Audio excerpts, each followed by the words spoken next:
What's up, good people? Glad to be with you guys once again. I want to wish everybody a happy Thanksgiving as the holiday seasons begin. I want to get it out of the way now because I know that, conversation might get a little heated today, and I don't want the show to end without me wishing everybody, a happy Thanksgiving, time to hang out and be with your family, and reflect on what you're all thankful for. So I guess, Lady Luck finally runs out on our birds, and they collapse almost in a monumental type way.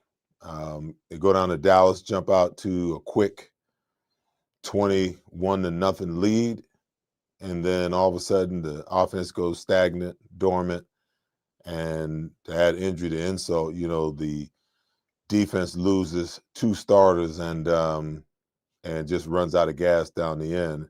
And Dallas turns around, our most hated rival turns around and completes the comeback.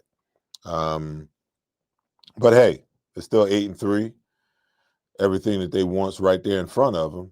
I guess the question is going to be, what is this team going to finally look like when it's all said and done over the next 6 weeks and into the playoffs? Anytime, you have a game like that, it causes a lot of consternation among fans, among the media, a lot of heat being thrown at a lot of different people. And that's what we're here to do tonight. We're here to kind of talk about it. That's why I decided to make this a Talk to Him Tuesday rather than bring on a guest. The lion's share of this show, I'm just going to be taking you guys' questions and, answering your questions and, just trying to take the temperature of everybody and see, how they feel. My little soliloquy about what I saw on Sunday night will be short and sweet, and we'll get to those questions. But, if you like the show, please like, share, and subscribe to the Seth Joyner Show YouTube channel. There you'll also find each and every week on game day our pre- and post-game show with myself, Mark Forzetta, and Derek Gunn. You'll also find my TV show, the Seth Joyner TV show, that normally airs on Wednesday and Thursday nights. After Wednesday night show, you'll be able to find that TV show there as well. Now that we got that out of the way, I guess the biggest question for me is, who are the Philadelphia Eagles and, what are they going to be as this season progresses? Nick Sirianni has parroted all year long about the mistakes that they've made and the improvements that they need to make and so on and so forth. But very little has changed from week 1, 2, and 3 to where we are now.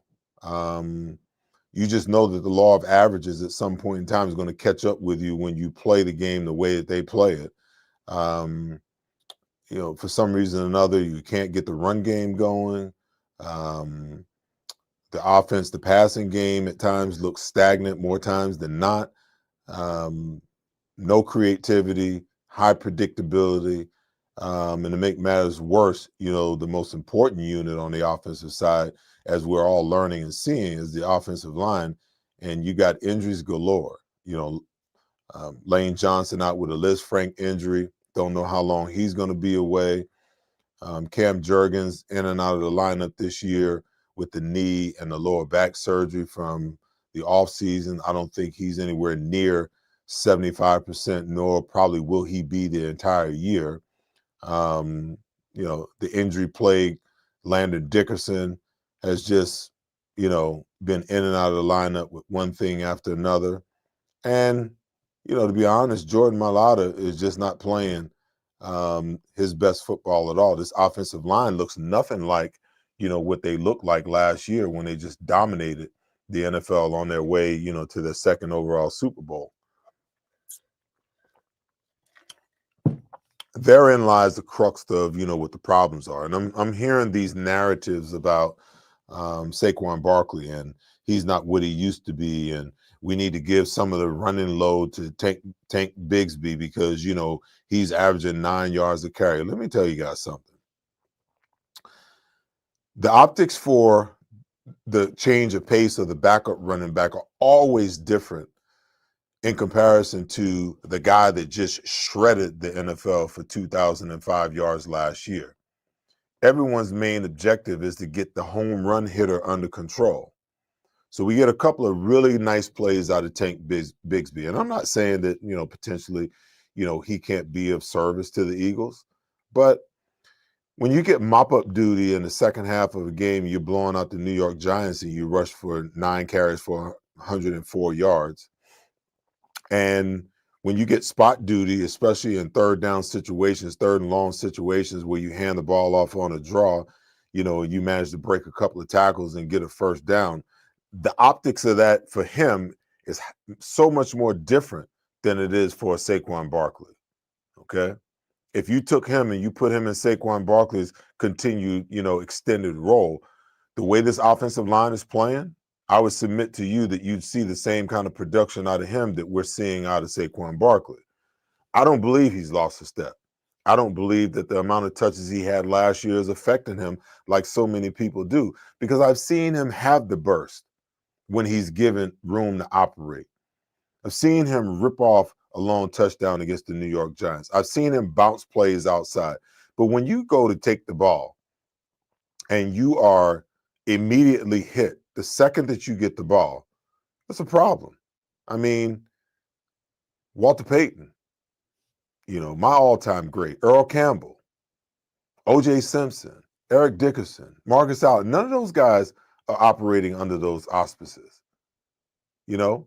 He's got to be able to take 2 steps with the football before somebody's grabbing or hitting him. And that's just the facts. If you're watching the game, that's the facts.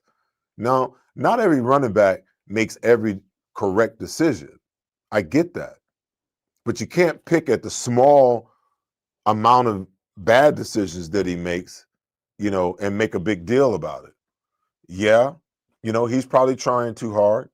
So when you do a 360 on the sideline trying to break a tackle, when you really probably don't have to do that, that's trying too hard. When you got a clear first down and you're trying to make a cut up field and you slip and fall 2 yards short, that's probably doing a little too much. Why? Because he's fully aware that his opportunities are slim and, not that great. Why? Because the offensive line is clearly not dominating the line of scrimmage the way that they were in last year. That's just a fact. Tyler Steen's not Mekhi Becton. Jordan Love is not playing like he played last year. The interior 2, Dickerson and Cam Jurgens, are a shadow of what they were last year, maybe because of injury, maybe not. And Tyler Steen's just not that guy, okay? Even Fred Johnson, for all the great play he's had, he looked pretty awful in some running situations last week. So I'm not buying that Saquon Barkley, has lost a step and is not what he used to be. I think if they start opening up lanes and they start giving him confidence where he doesn't feel like he has to do something superhuman to, get some positive yards, that there's enough gas left in the tank to get done what needs to get done. And we also don't know, how healthy his groin really is. If you guys remember, I want to say it might have been the Green Bay game towards the end, right before the bye, where he, kind of tweaked his groin a little bit. So nobody knows for certain, 100% where he is. The passing game in Jalen Hurts, pretty awesome day, 27 for 39, 289 yards, a passing touchdown, and 2 rushing touchdowns. The problem is, after 11 minutes in the second quarter, the offense gave you absolutely nothing. Jalen looked confused as to where to go with the ball. You had 5 punts, 1 fumble by Saquon, a special teams fumble in the red zone that the defense turned away. Um, and so and the offense was 1 for 7 on 1 for 6 on third down conversions in the second half. 3 and out, 3 and out, 4 and out, 3 and out, 6 and out. How in the world are you supposed to, you can't even taste what flavor Gatorade you got as a defensive player when you're like off the field trying to get some Gatorade, trying to make some adjustments. The next thing you know, punt team, you know. So listen, 473 yards is a lot of yards, but at the same end of the spectrum, the offense did very little to spare a defense that was struggling because we weren't getting pressure on Dak. We gave up 125 yards on the ground rushing total. And then to make matters even worse, you lose Adoree Jackson. You lose Andrew Makuba. And then, you got Michael Carter II at slot. You got Cooper DeJean out on elite level wide receivers on the corner in a position that he hadn't played. So technically and fundamentally, there had to be some rust there. So I'm not going to hold that against him. I think with a week of practice and getting familiar with being out on the outside again, will help him if that's where they need to have him. And then you got Sidney Brown, Reed Blankenship, out of the game. So now you got two safeties in the game, and there's not a whole lot of talking and communicating going on. So right there, when you start to think about, the issues and the problems that the Eagles had against the Cowboys, it's a conglomerate of issues, questionable play calling, questioning the fact that, hey, did the Eagles, ease off after they went up 21-0? Nick Sirianni said, no, we didn't. But I beg to differ when you watch the play calling, when you look at how effective they were, throughout a quarter and 4 minutes, and then all of a sudden, you couldn't get anything going. I think they went in coast mode. They don't have the killer instinct about them like a Kansas City or a Detroit Lions when they're at their height, because they're trying to blow the damn scoreboard up to ensure that there's no life in you whatsoever as far as coming back. They let the Dallas Cowboys hang around long enough to believe that they could make the comeback, and I'll be damned if that's not what they did. So you got all of these things, and then the questions about Kevin Patullo and his ability to adjust. And the most damning thing to me was Landon Dickerson saying, hey, they came out in some things, we hadn't seen. They gave us a 5-man front, and they hadn't deployed that in the past. I'm like, wait a minute. You've played against 5-man fronts early in the season. So you mean to tell me that you guys were having issues blocking up front because Nick Sirianni, Kevin Patullo, and Jeff Stoutland couldn't figure out how to remedy and work through a 5-man front when you've played it for 11 weeks straight? Not buying that. Come on, man. Come on. So all of these things, add up to a unprecedented loss. And you got a short week. Vic's got to work his magic because you're going to have another starting cornerback, potentially your slot corner outside, a new slot, a new slot corner, and Michael Carter Jr. And probably Sidney Brown gets his first start as safety next to Reed Blankenship if he's ready to go. So they got to figure out how to communicate through it all and all get on the same page. And you only got 3 or 4 days to get it done with a Hungry Bears team that's coming in here 8-3 in the same conference, trying to figure out how they can get to 9-3 and knock the Eagles down another peg. So it's going to be interesting to see, how they navigate, all the issues and all the things that they've gone through. AJ Brown, a big day, 100+ yards receiving, a receiving touchdown. Haven't got any cryptic tweets or any cryptic quotes this week. I guess he's happy. He got his numbers, got his touchdown, got his targets, but the team lost. Glad he feels good about himself. Anyhow, let's jump into a couple of questions. We'll go to the top of the hour, and then I'll take a break. And then when I come back, the second half hour will be all talk to him questions that you guys have. I got my whiteboard here in front of me, so if you guys want me to draw something up, throw them into questions. My producer will throw them up. We'll hit the whiteboard and draw some things up. If not, we'll just keep it going for the next 45 minutes, just full-on questions. Whatever you got, I'll answer it. All right. First question. Let's rock and roll. Susan wants to know, can we move Brett Toth around from center to guard to alternate him and give Cam a break? I'm pretty sure that you can, but the problem is, how many different offensive line combinations, can you put together? And then you have the issue when you want to go with your 6 offensive lineman package and a tight end. What does that look like with Lane out now? So I saw that the Eagles tried, to put Matt Pryor in there in that tight end position. That didn't go too well. Yeah, I'm pretty sure he could probably play guard, but he's the backup center. So you don't want too much confusion. And I'm of the belief, because Brett Toth played pretty damn good. I would much rather see the Eagles just sit Cam Jurgens down and get him as much rest as you can. As long as Brett Toth is playing good football, let him play. I mean, I don't think there was that much of a fall off, because of how injured he is with Brett Toth in, because Brett Toth played pretty darn good. Let him sit down and get him rested up, get him healed up, for the stretch run. Get him healed up for when it really matters. But to put him in there week after week and he gets battered and then he's got to come out for a couple of plays and then Brett's got to go in, that just, there's already a lack of continuity on the offensive line. That just exacerbates it, in my opinion. Okay, next question. Jay, how you doing, man? Appreciate you faithfully being here every week. Jay wants to know how to beat the blitz. Show us some quick hitters on the chalkboard. You got it, my friend. Click us over there right quick. Okay. So I think the biggest problem that the Eagles have,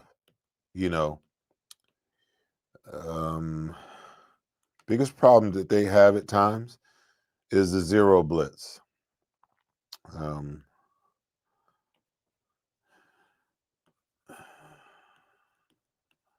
Okay.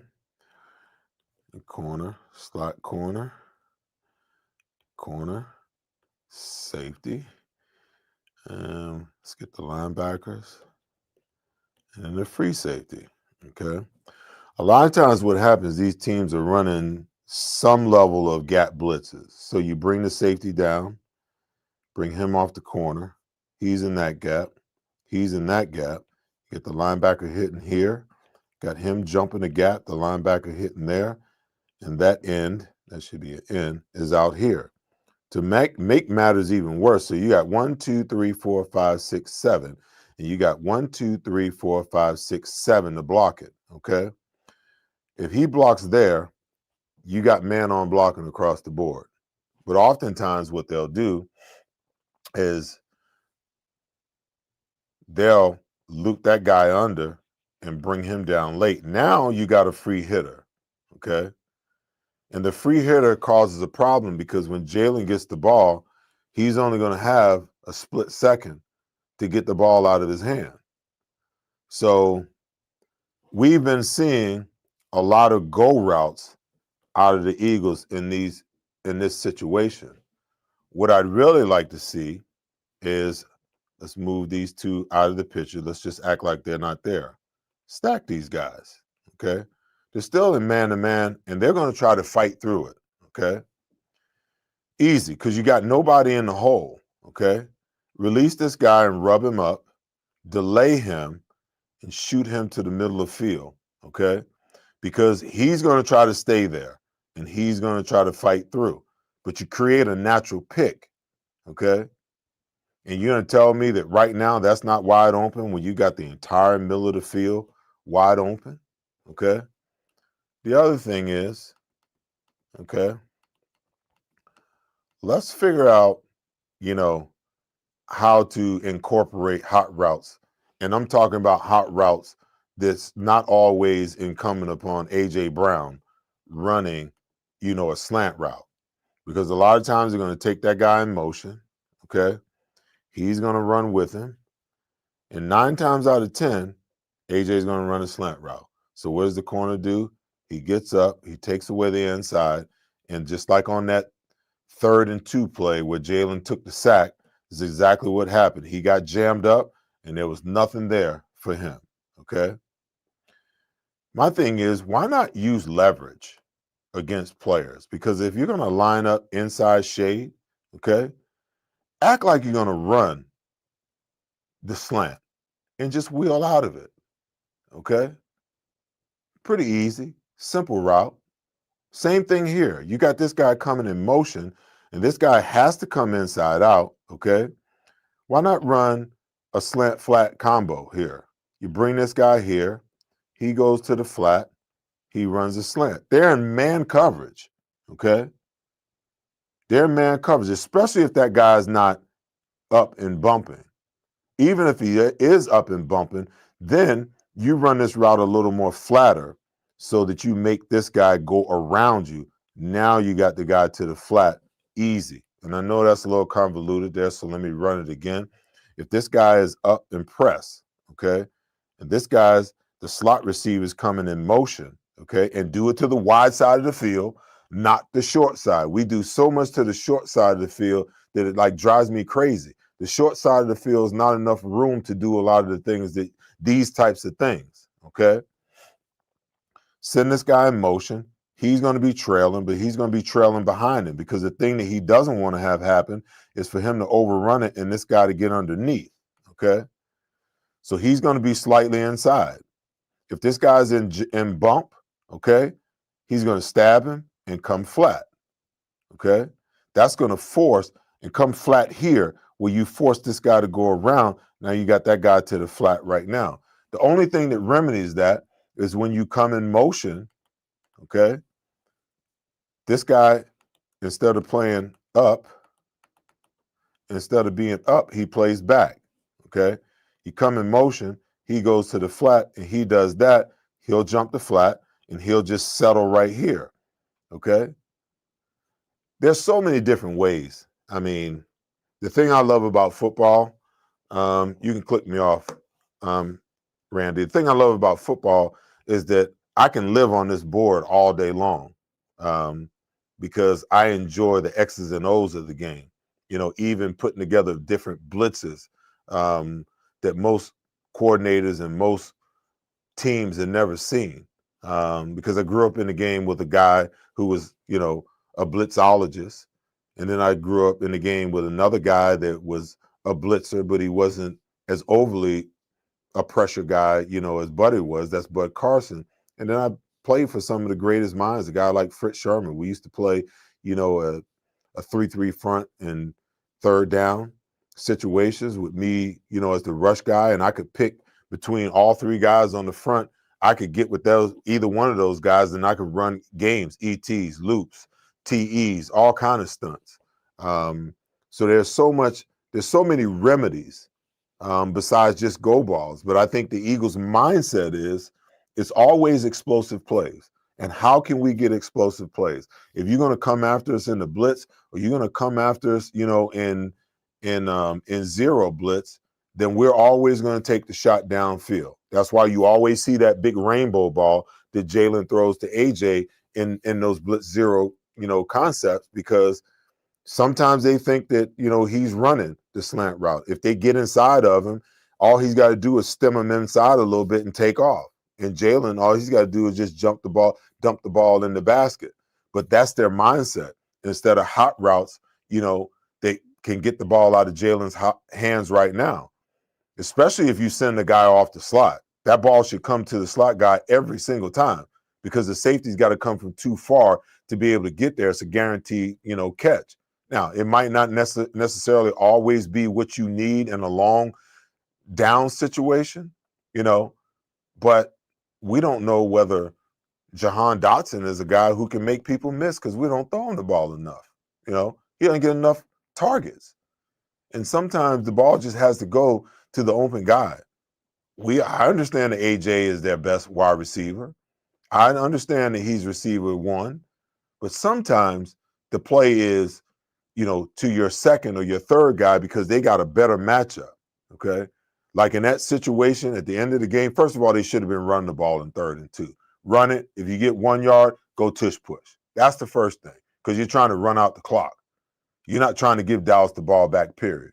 The second thing is if you're going to throw the ball and that was your option, okay, the minute that Jalen sees that AJ gets jammed the first time, you got to come off of it, okay? You got to move to the next option.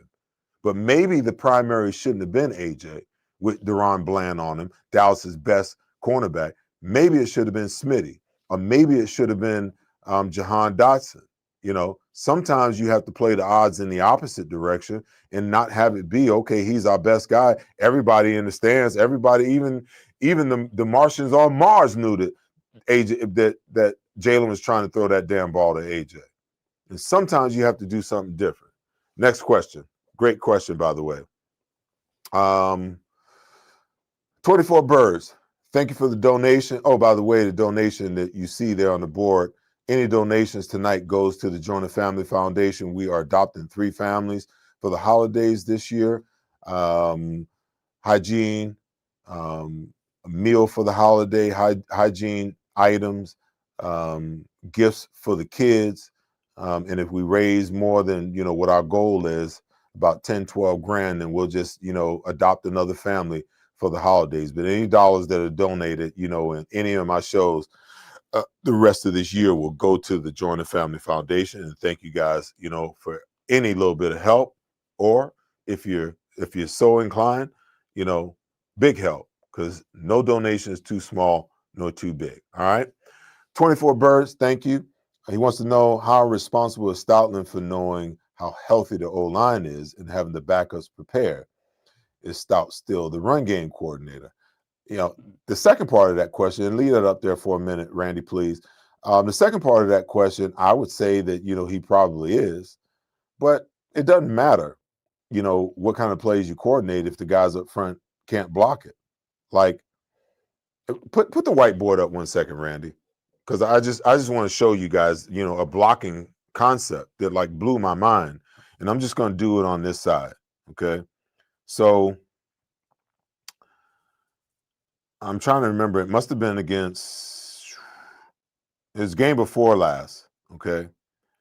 The team was lined up, you know, in an over concept like this, okay? Linebacker here. The opponents walked the safety down late, okay? Dallas Goedert was here. Grant Calcaterra was here, okay? Now, if you cut the center in half, you can understand why football is such a dynamic game, because it's all about the numbers. There's always a strong side, and there's always a weak side, okay? So if you go to my right, your left, you got 1, 2, 3 on this side, right? So now I got 1, 2, 3 to block it, right? What the Eagles did was they sent Dallas in motion, and as he went in motion, this safety began to work down. So do the numbers. The Eagles have 1, 2, 3 to block 1, 2, 3, 4. Okay? So they asked Lane Johnson to block the safety, the guard to reach the end, and this guy was actually in a 4-eye. And they asked the center, Cam Jurgens, to reach the tackle. That's an impossibility. So I was talking to Howie Long on the phone today. He said Dwight Stevens, and you guys who are old enough to remember football back when, Dwight Stevens was a perennial All-Pro center for, I believe it was the Miami Dolphins, and a Hall of Famer. And he was legendary, you know, for how he played. You know, way before Jason Kelce started pulling from the center position, he was doing it, okay? He said, man, Dwight Stevens couldn't have made that block. I was like, Jason Kelce, Dwight Stevens, no center that I know from the center position is reaching a guy 2.5 gaps over, okay? This guy shot up the field, and they ran the ball right into it, okay? My problem is, when the quarterback realizes, and maybe sometimes it's not the quarterback, Maybe it's the design of the plays. But when the quarterback realizes that when that guy goes in motion and he walks down, he's got to understand now I'm at a deficit on this side, okay? Beforehand, the tight end could block here, the tight end could block here, the end could block here. You double team and work up next level, okay? But the minute that this tight end went away, the strength went from this side to this side. And now you're at a numbers deficit. You only got 2.5 men to block 1, 2, 3, 4.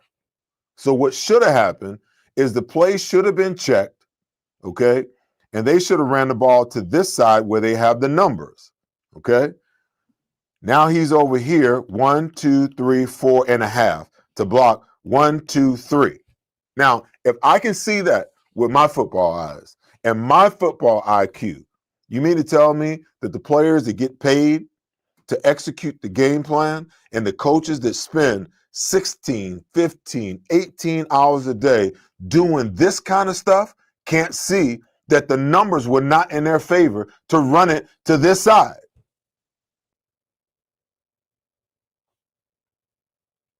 So I wonder, what the hell's going on? Respect the hell out of Stout. But this kind of stuff is not going to allow you to win. If they don't make the proper adjustments and understand where the numbers are in their favor and be able to check out of what they've called and check into what's best. And 24 Birds, you're 100% correct. Guess what? When you know you have the kind of injuries that you have, yeah, you got to prepare the backups. But at the end of the day, they're a backup for a reason. They're a backup because they're not as good as the guys that got Saquon to 2,000 yards last year. And sometimes, if you're a backup for a reason. And no matter how much preparation you try to get, if they're technically unsound or whatever it is, whatever their shortcomings are that, prevents them from being a starter, guess what? You're not going to fix that in a week. That speaks more to depth than anything else, okay? How do you go out and find viable backups that you can really count on when the chips are down? Guys that, when you get injuries across the offensive line, that you can say, I can plug this guy in, and that might be a little bit of drop off, but not a whole lot.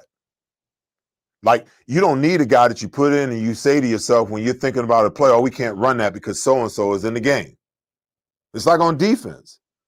The minute that all those guys got injured in the Dallas game, it changed what Vic Fangio could call. Because he had some players on the field that he didn't know whether he could trust or not.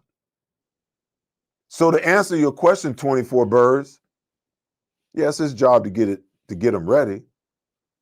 But you can't make chicken salad out of chicken you know what. One more question before we go to break. M. Langish, I need an explanation. If this is Sirianni's offense, then what exactly does Patullo do? And why then did Sirianni give up play calling a couple of seasons ago? Please leave that up. Because I heard one of the most profound explanations today. I had Elliott Shore Parks on my TV show, which airs tomorrow night on PHL 17, and then again on Thursday night on NBC Sports Philly. I asked him, a very pointed question. I said, is this Nick Sirianni's offense that Kevin Patullo is running? I said, because it looks familiar to everything that they've run since he's been here. And this is what he said to me. He said, this is not Nick Sirianni or Kevin Patullo's offense. He said, this is Jalen Hurts' offense. He said, what you're seeing is what Jalen wants to run. And you heard him say, the offense is going to look the way that Jalen wants it to look as he's speaking about himself in third person. And it's kind of, the light went off in my head. And as he continued, he said, Sirianni is the type of offensive coach that wants to build his offense around what his quarterback does best. So what you're seeing, the plays that you're seeing are the things that fits what Jalen believes he does best and what Jalen likes to run best. Now, I don't have a problem with an OC doing that, but there are some aspects of every offense that a quarterback must run, whether he likes to run them or not. Because in a certain situation, when you need to get to a certain play that helps you defeat something, if it's not in your arsenal, how do you cock the revolver? There's nothing to shoot. So in a lot of ways, what you're seeing is who they are, because this is the offense that Jalen likes to run. This is Jalen's offense. So I don't know about the whole, if it's Sirianni's offense, what does Patullo do? I would submit to you he's doing the same thing that Shane Steichen did. He did the same thing that Brian Johnson did. Brian Johnson was just the scapegoat. I don't believe for 1 second Brian Johnson was calling any damn plays. He was running Nick Sirianni's offense because he was Jalen's quarterback coach, the same way that Kevin Patullo was Jalen Hurts' quarterback coach. So they're running the same offense that they've been running. Brian Johnson was a scapegoat. Then you bring in Kellen Moore. Kellen Moore bounces because he's got to run Jalen Hurts' offense and Nick Sirianni's offense when his philosophy is completely different. Yeah, it worked out because Saquon was a savior. He got us there, and then Jalen took us to the mountaintop. And then Kellen Moore is like, deuces. If I can't run what I want to run, I'll take this head coaching job and I'm out of here. And now you got Kevin Patullo that steps in, and you're seeing the same exact thing. So I think it's a combination of the two. You got Kevin Patullo, who's been with Nick Sirianni from the beginning, running Nick Sirianni's offense with Nick Sirianni's input. How you like that? There's some perspective for you, something for you to chew on and think about while I go to break. See you in a sec. There's a number on the screen. There's a number on the screen. There's a number on the screen. There's a number on the screen. There's a number on the screen. There's a number on the screen. There is a number on the screen. There's a number on the screen. There's a number on the screen. There's a number on the screen.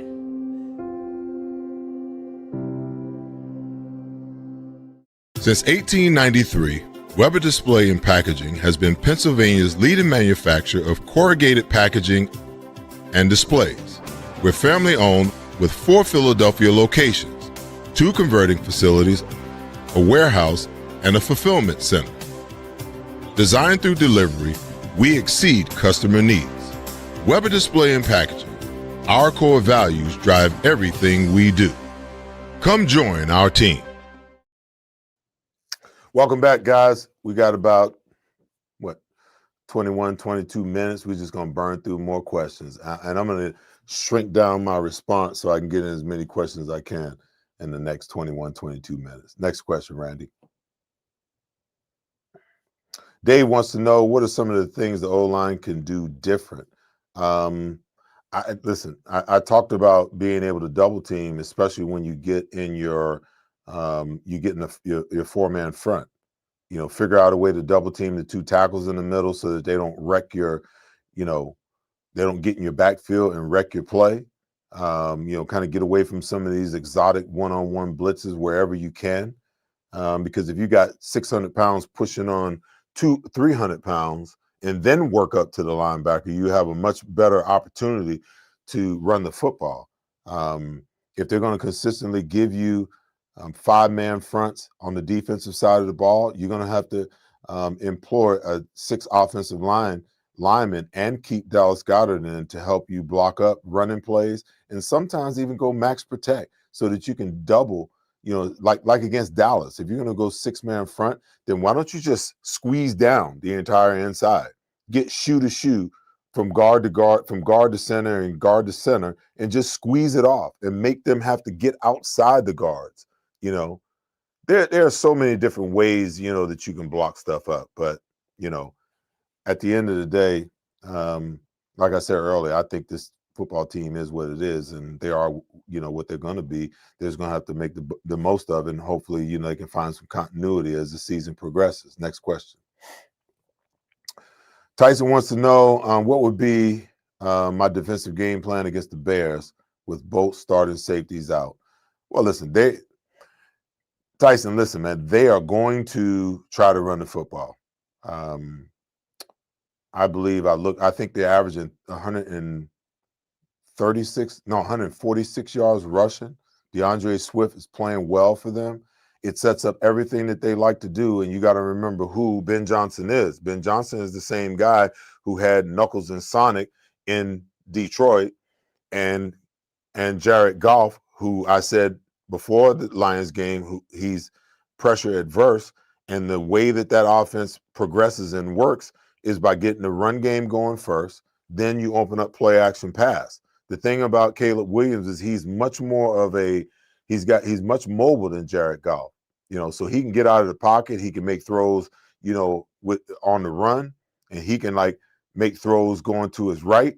And I've seen very few quarterbacks that can flip their hips as fast as he can when he's going to his left to square his body up, going across his body, going in the opposite direction. But it's get the run game under control. And then as you go after Caleb Williams, understand that he can make plays with his leg, be disciplined in your rush lanes. And as far as the defensive ends, you can't get above the quarterback. You got to get to the quarterback level, and then you got to stop and wait for the quarterback to try to break out and then retrace your steps and come back inside and get them. Because I think we can get some push with our tackles against this offense, but we can't run ourselves out of rush situations and create lanes by getting too far up the field or sticking your face inside and letting this quarterback break contain. Because like most running quarterbacks, he's most dangerous when he's on the move. All right, next question. I'm not even going to try to pronounce that. Why do you think Goddard is not target more? Well, listen, because Nick Sirianni's already sent the message. He said, when it comes to our pass game, the order is AJ, Devontae, Dallas. He's already said that. He said that last week. When they asked him, hey, did you come out this week trying to get AJ, more involved, trying to get more balls to him? He said, we're always trying to get AJ involved.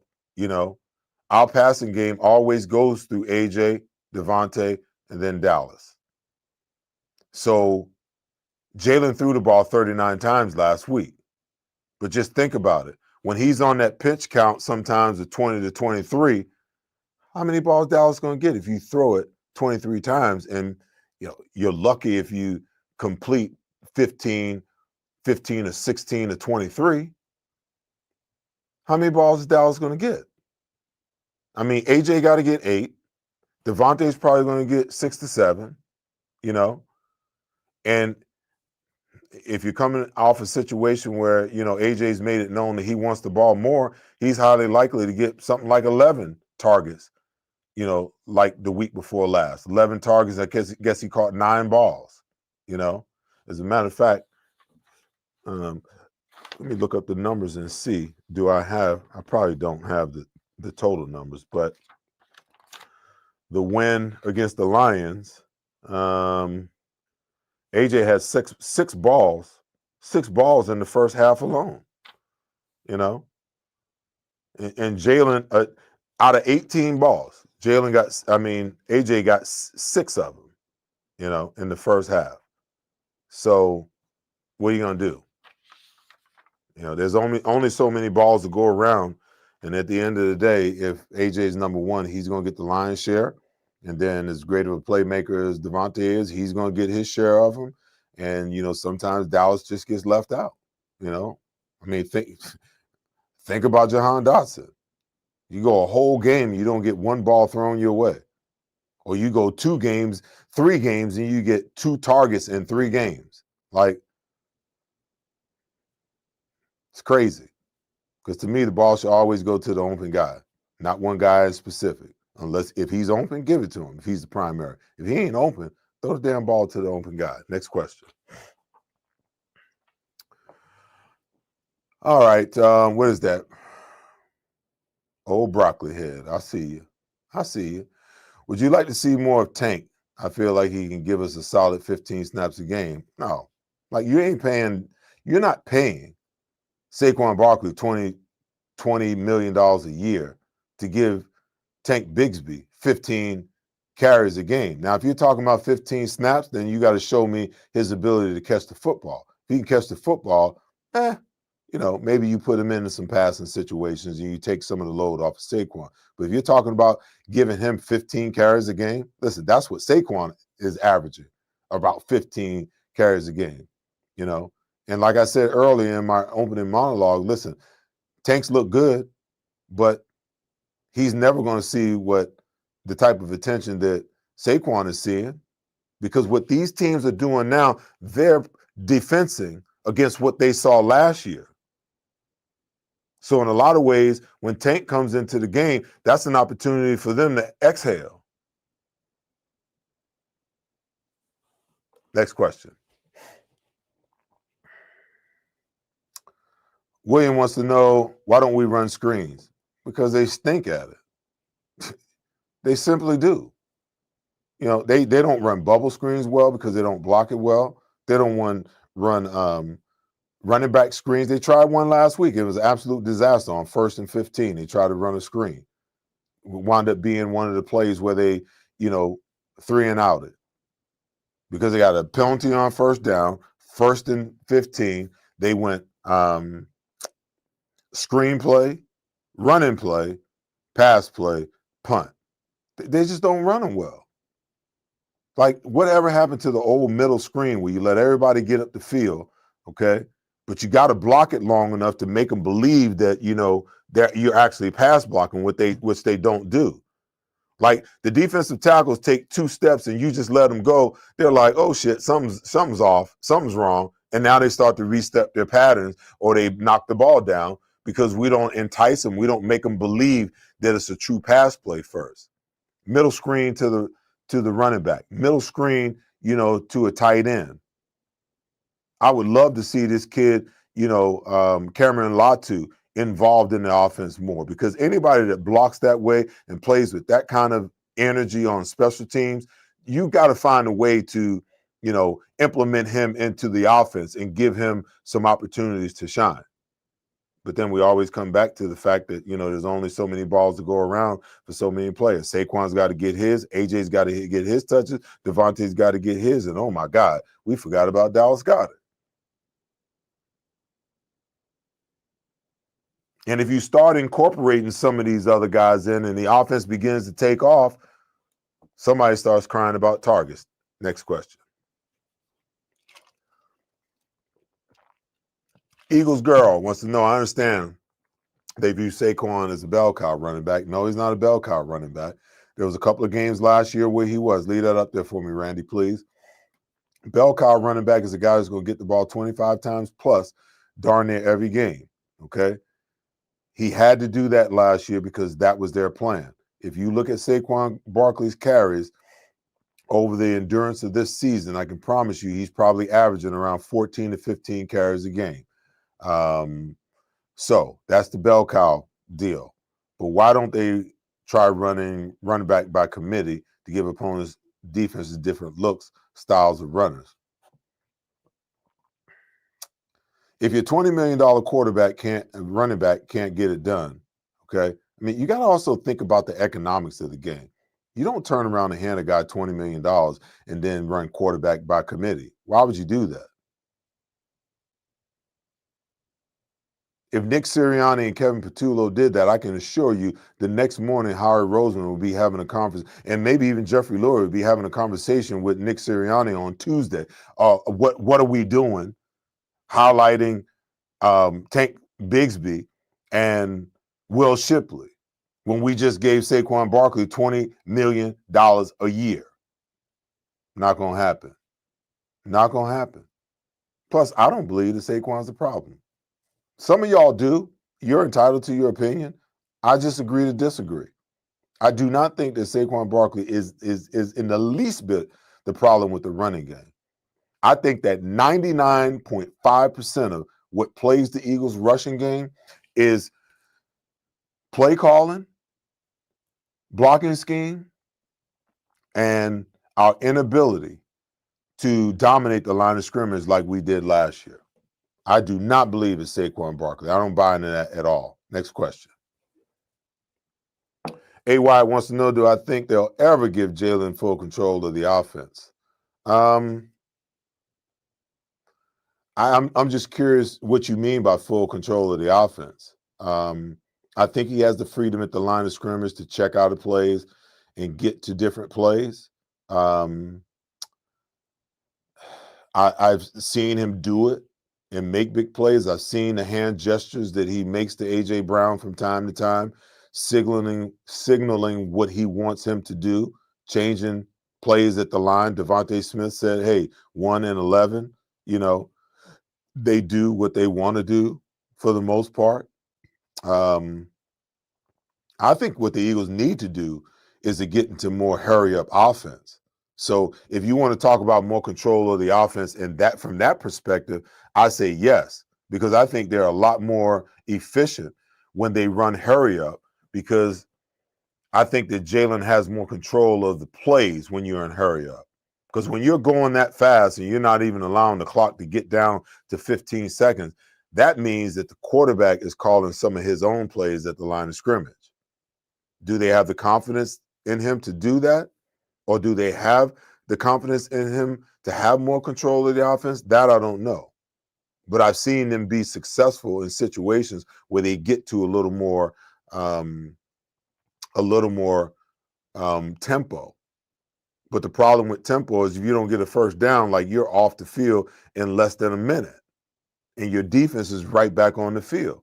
And the Eagles have a massive problem in third down situations, because going into last week's game, they ranked 29th in third down conversions and only completed 15 of 12 against the Cowboys. All right? 29th. They're averaging 33% on third down conversions, which means they're not possessing the ball enough to be effective and efficient to get into a rhythm, because they got first down penalties or second down penalties, holding, illegal man downfield, illegal procedure. And you go, when you're operating from 1st and 15 or 1st and 20 or 2nd and 10 or 2nd and 20, they're not built to overcome that.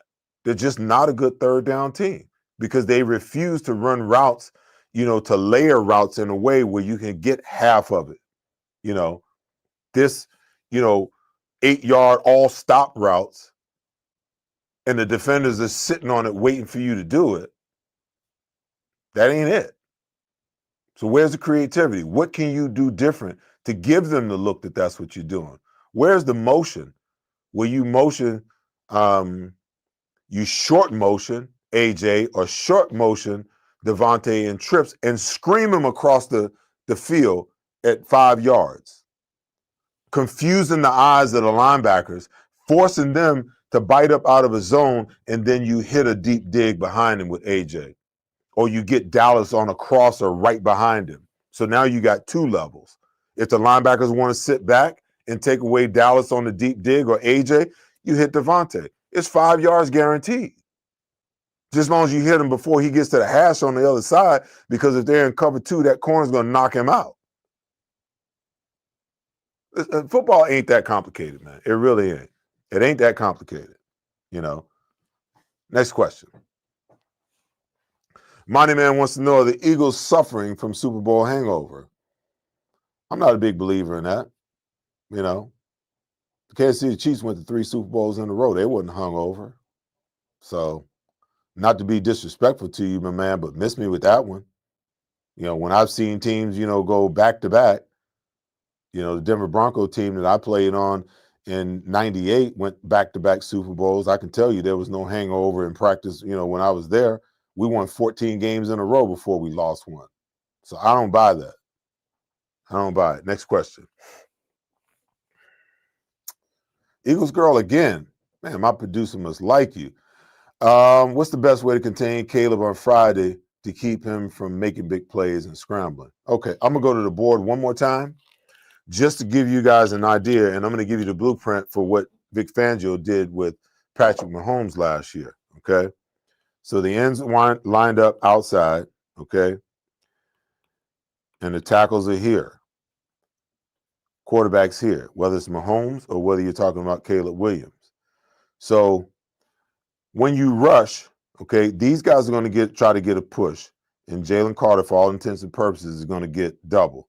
This guy's going to block here, and he's going to kick out. He's going to kick out, okay?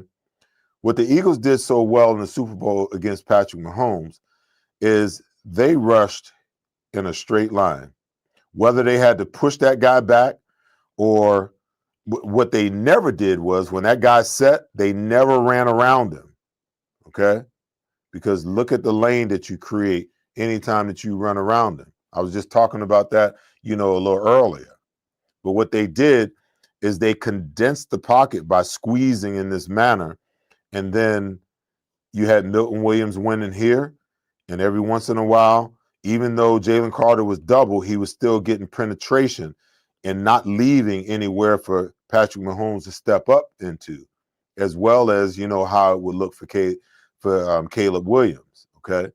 So that's the first way.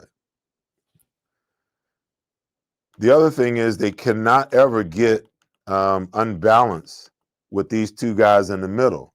A lot of times you'll see this guy try to get here, and this guy, because he's getting double teamed, he kind of gets knocked over here because the double team is kind of pushing him here, okay? Now, with this guy getting up the field, look at the lane that you create. So this guy's got to fight the pressure of getting pushed down inside, and he's got to stay out here so you have balance, and there's nowhere for the quarterback, to step up. The other thing is when this tackle sets and this guy comes off the edge, if the quarterback's here, he cannot get above the quarterback when the quarterback steps up, okay? He's got to get to about here and stop and hold. So when the quarterback does step up, he can retrace his steps as the quarterback tries to come through this gap and get him there. Because if you get up the field ahead of him, you create another lane, and a guy like Caleb Williams is going to get out and hurt you, okay? So it's all about lane integrity, and then your defensive ends at the other end of the spectrum being a lot more disciplined and not racing up the field and creating lanes for Caleb to actually get out of the pocket, okay? Next question. I hope that helped. Tammy wants to know, is the issue the offensive coordinator's play calling, or are there bigger issues? I think it's a conglomerate of things, Tammy. I think that the offensive play calling stinks. It's simplistic. It's predictable. It's elementary. I think the offensive line, is not playing at the level in the run game or the passing game that it did last year. And nor may it be able to because of the injuries that they've incurred. And I also think that there's, a lot of pressure on Jalen Hurts, to get number 11, the football, instead of just running the offense and giving the ball to whoever's open. It's a mess, they've won 8 games, doing it this way. I hope it's sustainable as they continue to move forward over the next 6 weeks and into the playoffs. But my football eye tells me that it's not, and I'm not trying to hate on Jalen or hate on AJ or anybody else. It's just a fact. The way that they're playing is not sustainable. It may be sustainable against the teams that they should beat. It was sustainable enough to beat the Dallas Cowboys. They just fell asleep in the second half. But when you're playing against the better teams, like they're not beating the Rams in LA playing the way that they're playing right now. They're just not. I'm sorry. It's not going to happen. Not going to happen. Offensively, the defense can have a heck of a day again, but they'll be challenged because depending on, what personnel you have available to you at that time and how much solid you are at the other corner, that's going to be the problem. Because the same way that Dallas targeted Adoree Jackson before he got injured and went out, every other team's going to target him the same exact way. See, that's the difference between this team and the way that we coordinate things and everybody else. They're going to take their best player and put it on our worst player, and they're going to wear his ass out. where we just line up and think that whatever it is that we run is good enough. We don't have to run crisp routes. We don't have to run great routes. We're good enough to beat you one-on-one.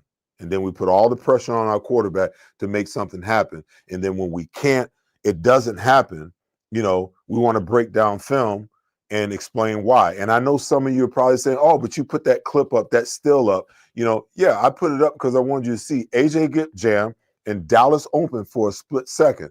If Jalen is going through his progression, okay, two things can be true, okay? I love Jalen as a quarterback. I love him as our quarterback, okay? But I can give him props and at the same time give him constructive criticism.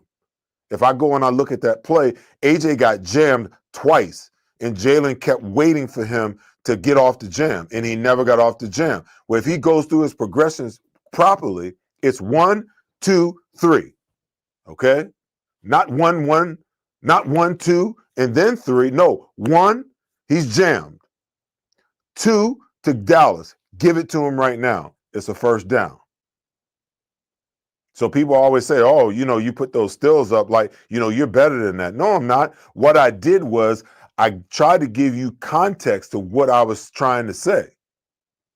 For the split second that Dallas was open, the opportunity was there. And that's just a fact. And oh, by the way, where the hell you think I got the video from? Where do you think I got the still from? I got the still from the video. That's why I put the video up. I looked at the video and then I stopped the still so you could see where everybody is in that split second moment, where if Jalen is progressing at the right rate, 1001, 1002, there's an opportunity. But the minute that AJ got jammed the first time at the line of scrimmage, you should have came off of him and went to a second read. That's what a progression looks like. All right. Whew. Told you I was going to get a little heated tonight. I knew it was coming. Anyhow, that's the show for tonight, folks. Thank you guys for tuning in. Appreciate the questions. Hope I answered some of your questions. Hope, some of you guys learned some things. And, hey, taking your questions, I learned some things tonight. It's always good to be with you guys. Happy Thanksgiving again. As always, be good to each other and take care of each other. But most importantly, make sure you love each other. All right. I'll see you guys next week. Same place, same time. Peace. At Revolution X, we know that fortunes are made in times of uncertainty. Are you selling your investment real estate? Are you interested in deferring your tax with a 1031 exchange? At RevX, we're experts in 1031 exchange planning and the use of passive real estate options using DSTs. Not in the midst of an exchange and want to invest in real estate but don't know where to start? Revolution X has institutional grade real estate options for any size investor right now. Set up a consultation at RevXWealth.com. RevX, defer the tax. Maximize the gain. Gentlemen, are you ready for a wardrobe update? Introducing Divine Nine's Custom Menswear, your clothier for truly unique, custom-made threads. With Divine Nine, you can design your own one-of-a-kind suit, jacket, slacks, shirts, golf pants, and shorts, perfectly handcrafted by our skilled artisans who will bring your vision to life. Prepare to stand out from the crowd with Divine Nine's Custom Clothier, official clothier of Seth Joyner. Custom clothing made for you. At Mid-Penn Bank, we believe in the power of community. We're not just another bank, we're your bank. We're also your neighbor. For over 150 years, we've been helping dreams come true, financing projects that make a difference locally. From small businesses to community centers, we're here to support what matters most to you, donating time and resources to strengthen the Philadelphia region. And when Philly's favorite superstars need a bank they can trust, they turn to Mid-Penn Bank just like you can. Mid-Penn Bank. Stronger communities, stronger futures. Let's build something great together. Pride, passion, and persistence. These are the values that drive us all at Ron Jaworski Golf. We strive to deliver outstanding conditions as well as playability for golfers of all ages and abilities. Our championship golf courses offer a variety of challenges from a link-style walk along the river to an escape into the pines and everything in between. My team at Ron Jaworski Golf is committed to delivering memorable experiences every single day. See all we do at ronjaworskigolf.com.